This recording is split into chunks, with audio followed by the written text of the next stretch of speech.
एक अतिशय धक्कादायक घटना पुढे येताना दिसते। प्रेम प्रकरणातून एका तरुणाने तरुणीवर गोळीबार केला। फक्त हेच नाही तर तरुणीवर गोळी झाडल्यानंतर त्याने स्वतःवर गोळी झाडून आपले जीवन संपवलं।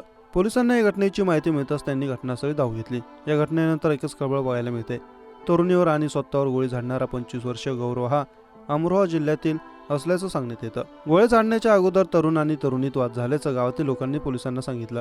तरुणाने आधी तरुणीला जंगलात बोलवून तिच्यावर गोळी झाडली। पोलिसांनी घटनास्थळावरून 2 काडतुसे आणि एक पिस्तूल जप्त केला आहे।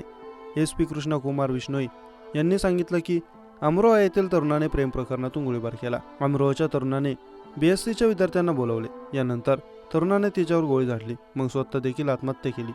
गोळी लागल्याने तरुणी गंभीर जखमी झाली तर तरुणाचा जागी जीव गेला। पोलिसांनी तात्काळ तरुणीला उपचारासाठी रुग्णालयात पाठवलं। तरुणाचा मृतदेह PM साठी पाठवण्यात आला आहे। पोलिसांनी दिलेल्या माहितीनुसार गोळीबाराचे कारण अद्याप स्पष्ट झालेले नाही। घटना घडली त्यावेळी तरुणी महाविद्यालयात प्रॅक्टिकल देण्यासाठी आली होती।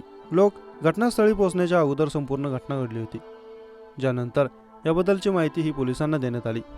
SP कृष्णा बिश्नोई यांनी सांगितले की तरुण आणि तरुणीबद्दल अधिक माहिती घेतली जात आहे। तरुणाने हे पाऊल नेमके का उचलले याची माहिती आम्ही घेतोय। तरुणाने अगोदर तरुणीवर गोळी चालवली आणि मग स्वतःवर। मिळालेल्या माहितीनुसार दोघांचे काही दिवसांपासून प्रेमसंबंध होते आणि काहीतरी वाद झाल्याने तरुणाने हे पाऊल उचलले आहे। पोलीस या प्रकरणी अधिक तपास करत आहेत।